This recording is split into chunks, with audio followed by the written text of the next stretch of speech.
ভোরবেলা 4:30টার সময় নিধি তার শ্বশুর বাড়ির বাইরে একটি কাঠের উনুনে দাঁড়িয়ে দাঁড়িয়ে সকালের জলখাবার তৈরি করছিল এবং ঠকঠক করে কাঁপছিল। হরি বাবা, কি ঠান্ডা!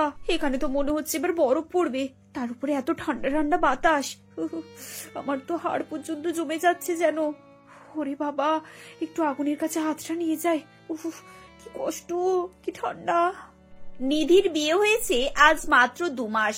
নতুন শ্বশুরবাড়িতে এসে প্রথম প্রথম তার বেশ ভালোই লাগছিল। প্রথম 1 সপ্তাহ থেকে সেরকম কিছু কাজ করতেই হয়নি, কিন্তু 1 সপ্তাহ পেরিয়ে যাবার পর থেকে শাশুড়ি তাকে পরিবারের কাজের দায়িত্ব দেয়। প্রথম প্রথম নিধি বেশ খুশি মনেই দায়িত্ব নিয়ে নিয়েছিল, কিন্তু সে জানতো না যে তার শ্বশুরবাড়ির লোকজন সব পুরনো রীতিনীতিকে আঁকড়ে রয়েছে। তার শাশুড়ি শান্তি দেবী তাকে ডেকে বলেন, বৌমা, কাল থেকে তোমাকে রান্না বান্না দায়িত্ব নিতে হবে। বাড়িতে মোট 8 জন সদস্য, সবার ঠিক সময়ে খাওয়া দাওয়া আর বাকি কাজকর্ম তোমাকে এবার থেকে করতে হবে। আমাদের বাড়িতে সবাই একটু সকাল সকাল ব্রেকফাস্টটা করে, বেলা হয়ে গেলে চলবে না কিন্তু। হ্যাঁ মা, আমি রান্নাবান্না সবকিছুই জানি, আমার কোনো সমস্যা হবে না। আমি কাল থেকেই রান্নাবান্না শুরু করব। বাড়িতে কার কি পছন্দ আমাকে একটু জানিয়ে দেবেন, আমি সেই মতোই সমস্ত কিছু তৈরি করে রাখবো। ঠিক আছে, তাহলে কাল থেকে তুমি ভোর ভোর উঠে পড়বে। বাইরে মাটির চুলো আছে, সেখানে আমাদের রান্না বান্না হয়, সেখানে রান্না বান্না শুরু করবে। আর মোটামুটি 5টা নাগাদ সবাই খেতে বসে যায়, তখন তুমি খাবারগুলো বেড়ে দেবে। মানে আমি তো ঠিক বুঝতে পারলাম না। বাড়িতে তো গ্যাস ওভেন, ইন্ডাকশন সমস্ত কিছু রয়েছে, তাহলে বাইরে কেন রান্না হবে? আর মা, 5টার সময় সবাই ব্রেকফাস্ট করে? এটা তো আমি জানতাম না। এত সকাল সকাল সবকিছু রান্না হবে কি করে? এত সকাল সকাল মানে 5টার সময় ব্রেকফাস্ট করা আমাদের বাড়ির নিয়ম। তারপর সবাই যে যার কাজে যায়। আর তুমি এ বাড়িতে বউ হয়ে এসেছো, তাই তোমাকেও এইসব নিয়ম মানতে হবে।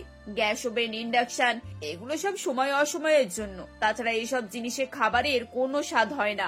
মাটির চুলাতে মাটির হাঁড়িতে রান্না করে খাওয়া আমাদের অভ্যাস। তুমি এগুলো শিখে নাও। শান্তি দেবীর কথা শুনে নিধি যেন আকাশ থেকে পড়েছিল। এই যুগে তার শ্বশুরবাড়ির লোকেদের এই চিন্তা ভাবনা সে যেন মেনে নিতেই পারছিল না। তাই সে তার স্বামীকে গিয়ে বলে, মৃদুল, তুমি তো আমাকে আগে কখনো বলনি যে তোমরা সবাই ভোর 5টায় উঠে ব্রেকফাস্ট করো। তুমি জানো ভোর 5টায় উঠে ব্রেকফাস্ট তৈরি করতে গেলে আমাকে কটায় ঘুম থেকে উঠতে হবে? আমি তো কখনোই এত সকালে ঘুম থেকে উঠিনি। 9 মাসে 6 মাসে একবার ভোরবেলা ওঠা আর প্রত্যেকদিন নিয়ম করে ওঠার মধ্যে অনেক পার্থক্য রয়েছে মৃদুল। এভাবে তো আমি পাগল হয়ে যাব। নিধি, প্লিজ তুমি এসব নিয়ে টেনশন করো না। আমি আজকে মায়ের সঙ্গে কথা বলবো। আসলে ছোটবেলা থেকে মা এসব নিয়ম কানুন মেনে চলে।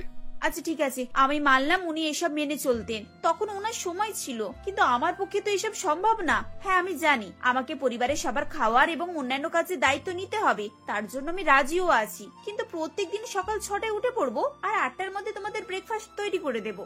দেখো, সকাল 8টায় ব্রেকফাস্ট করাটা এমন কিছু বেলার ব্যাপার নয়। তুমি প্লিজ মাকে গিয়ে একটু বোঝাও, আমার তো হাত পা এখন থেকেই ঠান্ডা হয়ে যাচ্ছে। মৃদুল গিয়ে তার মাকে বোঝাতে শুরু করে, কিন্তু শান্তি দেবী ছেলের কথা বোঝার বদলে উল্টে তাকে তার অধিকারটা শুনিয়ে দেয়। মা, তুমি আমাকে ভুল বুঝছো। আমি তোমাকে এটাই শুধু বলতে এসেছি, ও ছোটবেলা থেকে এসবে অভ্যাস নেই। ও বাবা, তুমি এখন তোমার বউয়ের হয়ে ওকালতি করতে এসেছো? এখনো একদিন হলো না বউ রান্নাঘরে গিয়ে রান্নার কাজ শুরু করেছে, তার আগেই এসব শুরু হয়ে গেছে। বাহ, আমি তোমাদেরকে তো এই জন্যই মানুষ করেছি যে বিয়ে হতে না হতেই তোমরা মায়ের পরিশ্রমের কথা ভুলে গিয়ে বউদের কষ্ট নিয়ে কাঁদতে বসবে।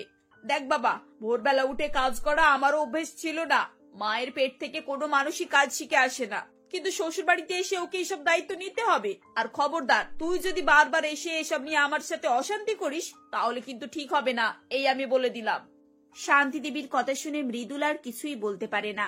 সে ঘরে ফিরে যায় এবং নিধিকে সমস্ত কিছু বুঝিয়ে বলে। এসব শুনে নিধির মন খারাপ হয়ে যায়, কিন্তু তারও কিছু করার ছিল না। তাই তাকে শাশুড়ির কথা মতো ভোরবেলা উঠে কাজকর্ম শুরু করে দিতে হয়। কাঠের উনুনে ধোঁয়ার মধ্যে রান্না করতে করতে নিধি মনে করে যখন সে ঘুমিয়ে থাকতো এবং তার মা অহনা দেবী এসে তাকে ঘুম থেকে তুলতো। নিধি মা, উঠে পড়, দেখ কত বেলা হয়ে গেছে, উঠে পড় মা। আর কত ঘুমাবি বল? ও মা, একটু ঘুমাতে দাও না। এত সকাল সকাল কেন তুলতে এসেছো তুমি? আমার এখন খুব ঘুম পাচ্ছে, তুমি প্লিজ যাও এখান থেকে। আরে বাবা, 11টা বেজে গেছে, সবাই স্নান করতে চলে গেছে, আর তুই এখনো চা খাসনি। এবার ওঠ, আমি চা করে দিচ্ছি, একটু খেয়ে নে মা। মা, আমি আর একটু ঘুমাবো প্লিজ। তুমি প্লিজ চাটা নিয়ে এসে আমার রুমে দিয়ে যাও না, আমি এখানেই চা খেয়ে নেব। বাবারে বাবা, এই মেয়েটার যে কি হবে আমি জানি না বাবু। আচ্ছা ঠিক আছে, আমি চা করে দিচ্ছি, তুই উঠে মুখ হাত ধুয়ে নে।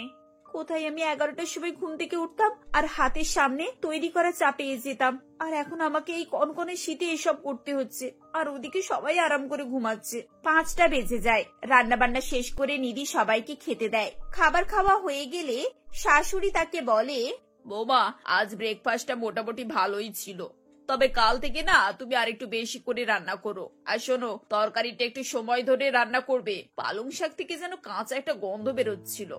রুটি দিয়ে পালং শাক খেতে আমার বেশ ভালো লাগে, তবে আজ যেন একটু কেমন কেমনই মনে হচ্ছিল। ঠিক আছে মা, আমি কাল থেকে এই বিষয়গুলো একটু লক্ষ্য রাখবো। আচ্ছা, তুমি স্নান করে পুজো করে নিয়েছিলে তো? না আসলে মা, ব্যাপারটা হয়েছে কি, সকালবেলা তো খুব ঠান্ডা লাগছিল, তাই আমি স্নান করিনি আর পুজোও করা হয়নি। কিন্তু আপনি চিন্তা করবেন না, আমি এক্ষুনি স্নান করে পুজো করে বাদ বাকি কাজগুলো শুরু করব। চিন্তা করবো না বললেই হলো? তুমি সকালবেলা উঠে রান্নাঘরে গিয়ে সব রান্না করে নিলে আর স্নান পর্যন্ত করলে না। দেখো বৌমা, আমার বাড়িতে স্নান না করে কেউ রান্নাঘরে ঢুকতে পারে না। তুমি কিন্তু আমার নিয়ম ভঙ্গ করছো। আজ প্রথম দিন হয়েছে, তাই আমি তোমাকে ছেড়ে দিলাম। কাল থেকে যেন এই ভুলটা না হয়। কিন্তু মা, এত ভোরে স্নান করতে গেলে তো ঠান্ডা লেগে যাবে। ওহ, ঠান্ডা ঠান্ডা ঠান্ডা, এই তো সবে শীতকালটা শুরু হয়েছে, এখন থেকে তোমার এত ঠান্ডা লেগে যাচ্ছে? আর এই বয়সে যদি সবসময় এত শীতকাতুরে হও, তাহলে বুড়ো বয়সে কি করবে শুনি? তখন তো বিছানা ছেড়ে উঠতেও পারবে বলে মনে হচ্ছে না। এভাবে শান্তি দেবী তার বৌমাকে একটু কড়া মেজাজে কথা শুনিয়ে দেন। নিধির মন খারাপ হয়ে যায়, কিন্তু সে তার শাশুড়িকে কিছুই বলে না। পরের দিন ভোরবেলা উঠে সে আগে স্নান করে এবং তারপর রান্না বান্না করে। রান্না হয়ে যাবার পর তার শাশুড়ি তাকে বলে, বৌমা, এবারে থালা বাসনগুলো ধুয়ে নাও আর কাপড়গুলোও কেচে নাও। রাতে সব জল শেষ হয়ে গেলে নতুন করে জল ভরতে হবে। নিধি সকাল সকাল ঠান্ডা জল ঘেঁটে থালা বাসন কাপড় সব পরিষ্কার করে। সারাদিন ঠান্ডা জল ঘাঁটার ফলে তার খুব ঠান্ডা লেগে যায়, সর্দি কাশি শুরু হয়ে যায়। মৃদুল এসব কিছু লক্ষ্য করে এবং তার মাকে বোঝানোর চেষ্টা করে, কিন্তু এবারে শান্তি দেবী ছেলেকে 2-4টে কথা শুনিয়ে দেয়। কয়েকদিন পর কাপড় কাচতে কাচতে হঠাৎ নিধির মাথা ঘুরে যায়। মৃদুল নিধিকে দেখতে পায় এবং সঙ্গে সঙ্গে তুলে ঘরের ভেতরে আনে। ডাক্তারকে ডাকা হয় এবং নিধির চিকিৎসা করে ডাক্তার বলেন, দেখুন, আমার মনে হয় এনার খুব বেশি ঠান্ডা লেগে গেছে, যার ফলে এনার বুকে কফ জমে গেছে, সেজন্য নিউমোনিয়াও ধরেছে। এনাকে এখন খুব যত্নের মধ্যেই রাখতে হবে। আর দেখবেন ঠান্ডা জল বাতাস যেন না লাগে। কয়েকদিন ভালো করে যত্ন নিন আর ওষুধগুলো ভালো করে খাওয়াবেন। আশা করি কিছুদিনের মধ্যেই সুস্থ হয়ে উঠবে। ডাক্তার চলে যাবার পর শান্তি দেবী বলেন, দেখ বাবা, এসব শহুরে ডাক্তারকে আমি ভরসা করি না। এরা শুধু টাকা নেবার জন্য না ফিরিক খোঁজে। বৌমার কিচ্ছু হয়নি, শুধু শুধু নিউমোনিয়া হয়েছে বলে চলে গেল। যত সব। তুই রেডি হয়ে যা, অফিসে বেরোবি তো? কিন্তু মা, আজ তো ওর শরীরটা খুব খারাপ, আজ বরং আমি অফিস থেকে ছুটি নিয়ে নিচ্ছি। কোনো প্রয়োজন নেই। বইয়ের সামান্য জ্বর জ্বালা হয়েছে, তার জন্য নাকি ওকে অফিস ছুটি নিতে হবে? সবাই যদি এরকম ভাবে, তাহলে তো এবার থেকে অফিসে তালা বন্ধ করে বাড়িতে বসে থাকতে হবে দেখছি। আমি ঠিক আছি, তোমায় শুধু শুধু অফিস কামাই করতে হবে না, তুমি অফিসে চলে যাও। মৃদুল অফিসে চলে যাবার পর শান্তি দেবী নিধির কাছে এসে বলেন, বৌমা, আজকে বেশি কাপড় কাচতে হবে না তোমাকে। তুমি শুধু এই 2 গামলা কাপড় কেচে নাও। বড় বড় কাপড়গুলো আমি তুলে রেখেছি, এই কদিন ছোট ছোট গুলো পরিষ্কার করো, বাকি 2-1 দিন পর করবে। শাশুড়ির কথা শুনে নিধির চোখে জল চলে আসে, কিন্তু সে চুপচাপ বিছানা ছেড়ে ওঠে এবং কাপড় কাচা শুরু করে। এর পরদিন থেকে আবার নিধি তার আগের রুটিনে ফিরে যায়। সেই ভোরবেলা উঠে স্নান করে রান্না বান্না, বাসন মাজা, কাপড় ধোয়া, যার ফলে ভেতরে ভেতরে তার অসুখ বাড়ছিল, কিন্তু কেউ সেটা লক্ষ্য করেনি। এক ছুটির দিন দুপুরবেলা সবাই মিলে টিভি দেখছিল। এমন সময় নিধির ননদ মনি ঘরে ছুটে আসে এবং বলে, মা, দাদা, তাড়াতাড়ি এসো, বৌদি উঠানে অজ্ঞান হয়ে পড়েছে, কোনো কথা বলছে না। সঙ্গে সঙ্গে সবাই ছুটে যায় এবং নিধিকে গাড়িতে করে হসপিটালে নিয়ে যাওয়া হয়। হাসপাতালে চিকিৎসার পর ডাক্তার বলেন, আপনারা রোগীকে শেষ করে তবে এখানে নিয়ে এসেছেন? এনার অবস্থা দেখে তো মনে হচ্ছে ইনি গত 1-1.5 মাস থেকে ভুগছেন। আপনারা কি মানুষ না পিশাচ? ডাক্তারবাবু, কি হয়েছে বলুন না। নিধি ভালো হয়ে যাবে তো? ওর কিছু হয়নি তো? আপনাদের ভাগ্য ভালো, উনি প্রাণে বেঁচে গেছেন, কিন্তু ওনার কন্ডিশনটা খুব ভালো না। ওনাকে এখন আমরা আইসিইউতে রেখে দিয়েছি। কবে কি সুস্থ হবে তা আগে থাকতে কিছুই বলতে পারছি না। ডাক্তার চলে যাবার পর মৃদুল কান্নায় ভেঙে পড়ে এবং তার মাকে বলে, মা এবারে তুমি শান্তি পেলে? আমি তোমাকে এতদিন ধরে বলছিলাম যে ওকে দিয়ে এসব কাজ করিও না। পরের মেয়ে বলে যাচ্ছে তাই ভাবে তাকে কাজ করিয়েছো। নিজের জেদ যেমন খুশি পূরণ করেছো। পুরোনো দিনে ধ্যান ধারণা বলে সেটা মেয়েটার উপর জোর করে চাপিয়ে দিয়েছো। ও যদি আজকে তোমার মেয়ে হতো তখন তুমি পারতে ওর সঙ্গে এরকম ব্যবহার করতে? আমার ভুল হয়ে গেছে বাবা, আমি বুঝতে পারিনি যে পরিস্থিতিটা এতটা খারাপ হয়ে যাবে। আমি তো ভেবেছিলাম বৌমা হয়তো ঠিক আছে, সারাদিন নিজের মতো কাজ করে যাচ্ছে, কখনো কিছু বলেও না তো। বাহ, ও কিছু বলেনি, তাও তুমি কি করে ভাবলে যে ওর কষ্ট হচ্ছে না? আসলে ভালো মানুষের সঙ্গে এটাই হয়, যারা ঝগড়া অশান্তি করে নিজের সুবিধা বোঝে সেসব মানুষদের তো তেল মাখিয়েই চলে, আর যারা মুখ বুঝে সহ্য করে তাদের তো অত্যাচার সহ্য করতে হয়। আমি স্বীকার করছি আমি অন্যায় করেছি। সত্যি সত্যি আমার বৌমা খুবই ভালো, কোনোদিন মুখের উপরে আমার সঙ্গে তর্ক করে না, যা বলি মুখ বুঝে শোনে আর করে দেয়। কিন্তু আমি ওর সাথে যেটা করেছি সেটা কেউ করে না। আমার ভুল হয়ে গেছে বাবা, আমি তোদের দুজনের কাছে ক্ষমা চাইছি। এবার থেকে আমি আর এরকম করব না। এবারের মতো আমাকে ক্ষমা করে দে তোরা। শান্তি দেবী নিজের ভুল বুঝতে পেরেছিলেন এবং মনে মনে খুবই লজ্জিত ছিলেন। প্রায় 10 দিন হাসপাতালে থাকার পর নিধি বাড়িতে ফিরে আসে। বাড়িতে ফিরে আসার পর সবাই তার খুব খেয়াল রাখে। এবার থেকে রান্না বাড়ির ভেতরে গ্যাসের উনুনে হতো এবং ব্রেকফাস্টের সময় 5টার বদলে 8টা করা হয়। সকালে কারোর খিদে লাগলে সে নিজে উঠে কিছু করে খেয়ে নিত। কিছুদিন পর নিধি সুস্থ হয়ে ওঠে এবং তার শাশুড়ি ও ননদ প্রত্যেক কাজে এবার থেকে তার সাহায্য করে। এভাবে নিধির সমস্যার সমাধান হয় এবং সবাই মিলে সুখে শান্তিতে বসবাস করতে থাকে। বিভূতিবাবু খুবই ধনী ব্যক্তি ছিলেন। তার জায়গা জমি ঘরবাড়ি বিষয় সম্পত্তি সবকিছুই ছিল। বলতে গেলে তিনি শ্যামপুর নগরের সব থেকে ধনী ব্যক্তি ছিলেন। বিভূতিবাবু তার স্ত্রী ভানুমতী দেবী এবং 2 ছেলে অরিত্র ও অনুপমকে নিয়ে বেশ আনন্দের সঙ্গেই বসবাস করতেন। কিন্তু হঠাৎই তাদের জীবনে দুঃখের বান চলে আসে। এমনই একদিন বিভূতিবাবু কাজের উদ্দেশ্যে প্লেনে করে বিদেশে যাচ্ছিলেন, আর হঠাৎই প্লেনে ঘর্ষণ লেগে একটা বড় অ্যাক্সিডেন্টের সৃষ্টি হয়। এরপর হঠাৎই তাদের বাড়িতে এই দুর্ঘটনার খবর আসে যে বিভূতিবাবু পথ দুর্ঘটনায় আর বেঁচে নেই। তখন হে ঈশ্বর, এ কি সর্বনাশ হলো আমার স্বামীকে তুমি আমার কাছ থেকে কেড়ে নিলে, আমাদের মাথার ছাদ কেড়ে নিলে, এখন আমাদের কি হবে? মা, তুমি কোনো চিন্তা করো না, আমরা 2 ভাই আছি তো। এই পরিবারকে আমরাই আগলে রাখবো, আর তোমাকেও আগলে রাখবো, আর বাবার ব্যবসাও সামলাবো। হ্যাঁ মা, তুমি চিন্তা করো না, আমি আর দাদা আছি তো। তারপর তারা 2 ভাই এভাবেই তাদের মাকে সান্ত্বনা দিচ্ছিল। এরপর তারা 2 ভাই তাদের কথা মতো সবকিছু সামলাতে থাকে। সবকিছু প্রায় ঠিকঠাকই চলছিল। এমনই একদিন, জানো মা, আমরা 2 ভাই বিয়ে করতে চাই, আর আমাদের পাত্রীও ঠিক করা আছে। তুমি খালি দিনক্ষণ ঠিক করে বিয়ের তারিখটা পাকা করে ফেলো। হ্যাঁ, আমিও তোদের বিয়ের ব্যাপারে বলবো ভাবছিলাম। আমারও আর একা একা ভালো লাগে না, বৌমারা এলে আমি একটু রেহাই পাই। এরপর ভানুমতী দেবী বেশ ধুমধাম করেই তাদের ছেলেদের বিয়ে দেন।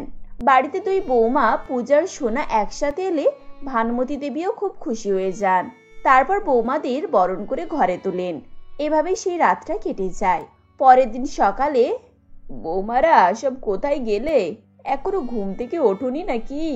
আজ যে তোমাদের সকলের পাতে ভাত দিতে হবে, সব রান্না তো তোমাদেরকেই করতে হবে। কত কাজ, এখনো ঘুমালে চলবে? ভানুমতী দেবীর কথা শুনে বড় বৌমা পূজা বলে, ওফ, এই বুড়ির আবার কি হলো সকাল সকাল কে জানে। চেঁচে চেঁচে ঘরকে একদম মাথায় করে তুলছে, একটু শান্তিতে ঘুমাতেও দেবে না।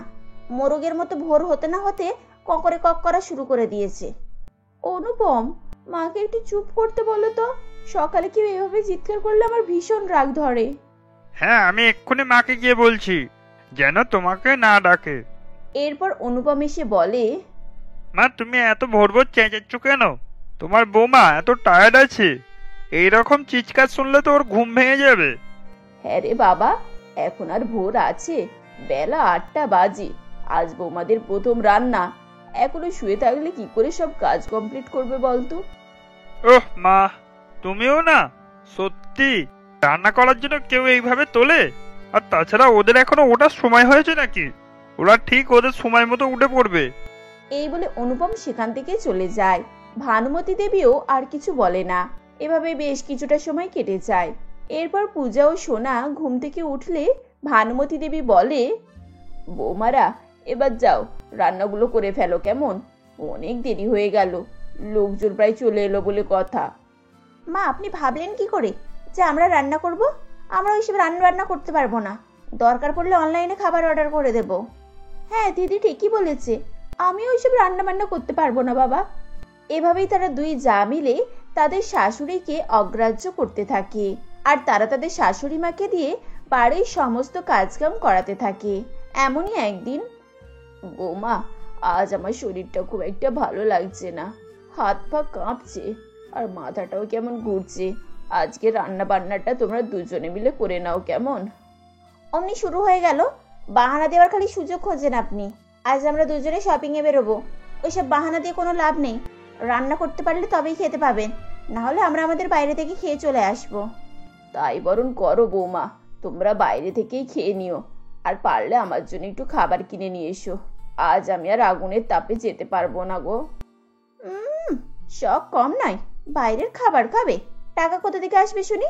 আপনার স্বামী কি আপনার জন্য তাজমহল কিনে রেখে গিয়েছে যে আপনার জন্য বাইরে থেকে খাবার কিনে আনবো? রান্না করলে তবেই খেতে পাবেন। পূজার কথা শুনে ভানুমতী দেবীর খুবই কষ্ট হয়, চোখে জল চলে আসে। এরপর পূজা এবং সোনা শপিং করতে চলে যায়। এদিকে ভানুমতী দেবীকে আগুনের তাপে রান্না করতে হয়। বিভূতিবাবু মারা যাওয়ার পর থেকে ভানুমতী দেবীকে কষ্টের সঙ্গে দিন কাটাতে হয়। এরপর এমনই একদিন অরিত্র অনুপম, পূজা ও সোনা একসঙ্গে বসেছিল। তখন পূজা বলে আর কতদিন এভাবে চলবে বলো তো? তোমাদের মা তো আমাদেরকে অতিষ্ঠ করে তুলেছে, ওই আপদকে এবার বিদায় করো, আর সহ্য করতে পারছি না। আরে পূজা, কি করে করবো বলো তো? বাবা যে সব দলিল টাকা পয়সা সব মায়ের নামে লিখে দিয়ে গেছে, মা এইসব বিষয় জানে না, তাই জন্য তোমাকে সাহায্য করছে। তাহলে সমস্যা কোথায়? যেমন হোক করে সবকিছু নিজেদের নামে করার চেষ্টা করো, আর ওই আপদকে বিদায় করো। রোজ রোজ শুধু বাহানা আর বাহানা, আর ক্যাচ ভালো লাগছে না। এরপর একদিন অরিত্র এসে বলে, মা এই কাগজে তোমার একটা সই লাগবে, বাবার সব অফিসের ডকুমেন্টস যে তোমায় নমিনি করা আছে, তোমার সই না হলে নতুন প্রজেক্ট শুরু করতেই পারছি না। ছেলে এভাবে বললে ভানুমতী দেবী আর 7-5 না ভেবে সব কাগজে এক এক করে সই করে দেন। ভানুমতী দেবী জানতেন না যে তার নিজের পেটের ছেলেরা তার সাথে কত বড় বিশ্বাসঘাতকতা করছে। এভাবেই তারা সমস্ত জায়গা জমি বিষয় সম্পত্তি নিজেদের নামে করে নেয়। এরপর সবাই এসে বলে, এই যে আমাদের আদরের শাশুড়ি মা, এবার তল্পিতাল্পা গুটিয়ে বিদায় হন। আপনার আর এখানে কোনো প্রয়োজন নেই, আমাদেরকে অনেক জ্বালিয়েছেন, এবার বিদায় হন তো দেখি। কি বলছো বৌমা? আমি তো কিছুই বুঝতে পারছি না। হ্যাঁ রে অরিত্র, অনুপম, বাবা বৌমা এসব কি বলছে, একটু বুঝিয়ে বলতো বাবা। মা আমি আপনাকে বুঝিয়ে বলছি, আসলে বাবা সমস্ত বিষয় সম্পত্তি, জায়গা জমি, ব্যবসা সবই আপনার নামে করে রেখেছিল, সেই জন্য এতদিন আপনাকে বাড়িতে থাকতে দেওয়া হয়েছিল। এখন আর আপনার নামে কিছুই নেই, এই সব কিছুর মালিক আমরা হয়ে গেছি। তোদের বাবা এই সমস্ত কিছু আমার নামে করে রেখে গিয়েছিলেন ঠিকই, কিন্তু এই সব তো তোদেরই বাবা, আমি নিয়ে কি করব? তাই বলে আমাকে বাড়ি থেকে বের করে দিবি তোরা? আমি এই বয়সে কোথায় যাব বল? দেখুন, ওইসব নাকে কান্না কাঁদতে হবে না, আর না আমরা আপনার কুমিরের কান্নায় কেউ বলছি। নিজের রাস্তা নিজে দেখে নিন, যান যান, বেরোন শিগগিরই। এইভাবে অপমান করে তারা সকলেই বৃদ্ধ মাকে ঘর থেকে বার করে দেয়। এরপর 3 দিন রাস্তায় রাস্তায় ভানুমতী দেবী ঘুরতে থাকেন। ক্ষুধা তৃষ্ণায় তিনি ছটফট করতে থাকেন। এরপর তিনি একটি চায়ের দোকানে যান, গিয়ে বলেন, বাবা আমাকে কিছু খেতে দেবে? আমার খুব জোরে খিদে পেয়েছে, আজ 3 দিন হয়ে গেল, আমার পেটে একটাও দানা পানি পড়েনি। এই বুড়ি, এই নে গরম গরম লুচি তরকারি। আর তোর হয়েছে কি ওই 80 টাকা? বাবা আমার কাছে তো টাকা নেই, আমার ছেলেরা আমাকে ঘর থেকে তাড়িয়ে দিয়েছে, আমি এই 3 দিন থেকে রাস্তায় রাস্তায় ঘুরছি। কি বললি? টাকা নেই? টাকা না নিয়েই চলে এসেছিস? যা যা, সকালবেলায় পুরো মুডটা খারাপ করে দিল, কে জানে এবার সারা দিনটাই খারাপ যাবে। এই বলে লোকটি ভানুমতী দেবীকে ঘর থেকে তাড়িয়ে দেয়। ভানুমতী দেবী মনের দুঃখে সেখান থেকে চলে যায়। এরপর তিনি ক্ষুধার্ত তৃষ্ণার্ত অবস্থায় রাস্তায় রাস্তায় ঘুরতে থাকেন। এমনই সময় তিনি দেখতে পান রাস্তার ধারে লাবণী নামের একটি মেয়ে মাটির খুলিতে করে খিচুড়ি নিয়ে সকলকে দিচ্ছে। সেখানে অনেকেই লাইন দিয়েছে। সবার শেষে গিয়ে ভানুমতী দেবী দাঁড়ান। ভানুমতী দেবী লাইন আস্তে আস্তে সব খিচুড়ির খুলি শেষ হয়ে যায়। এরপর ভানুমতী দেবী বলে, মা, আমি 3 দিন ধরে কিছুই খাইনি, আমাকে একটা বেশি খিচুড়ির খুলি দেবে? আমার খুব জোরে খিদে পেয়েছে। মাসিমা, আমাদের সব খিচুড়ি শেষ হয়ে গিয়েছে, আর একটাও অবশিষ্ট নেই। আমার ভাগ্য এত খারাপ, এ আমাকে কোন পাপে শাস্তি দিচ্ছ ঈশ্বর? আচ্ছা মাসিমা, একটু কথা জিজ্ঞাসা করবো? আপনাকে দেখে তো বেশ ভালো বাড়ির বলেই মনে হচ্ছে, তা আপনার এই অবস্থা কি করে হলো? আর মা, তোমাকে কি বলবো আসলে। এই বলে ভানুমতী দেবী সমস্ত ঘটনাই খুলে বলেন। যেটা শুনে লাবণী বলে, মাসিমা, আমরা একটা এনজিও চালাই, গরিব দুস্থদের পাশে থাকি আমরা। আপনি চাইলে আমাদের সাথে থেকে সমাজ সেবা করতে পারেন, এতে আপনারও মন ভালো থাকবে আর একটা পরিবারও পেয়ে যাবেন। মা, তোমাকে যে কি বলে ধন্যবাদ জানাবো, আমার কাছে কোনো ভাষা নেই। আমি সব হারিয়েছি, নিজের ছেলেরা আমাকে পথের ভিখিরি করে দিয়েছে, তুমি পর হয়ে আমার এত উপকার করলে মা। এখন থেকে ভানুমতী দেবী লাবণীর মতো ওই এনজিওর মেম্বার হয়ে যান এবং ফ্যামিলির মতো সকলের সাথে গরিব দুস্থদের পাশে থাকে আর গরিব অসহায়দের খুলির খিচুড়ি খাওয়াতে থাকে। এভাবেই ভানুমতী দেবী নিজের একটা পরিচয় পায়। আমাদের সমাজে এরকম প্রায়ই ঘটে থাকে। কখনো কখনো পরের লোকেরা আপনজনের থেকেও অনেক আপন হয়ে ওঠে।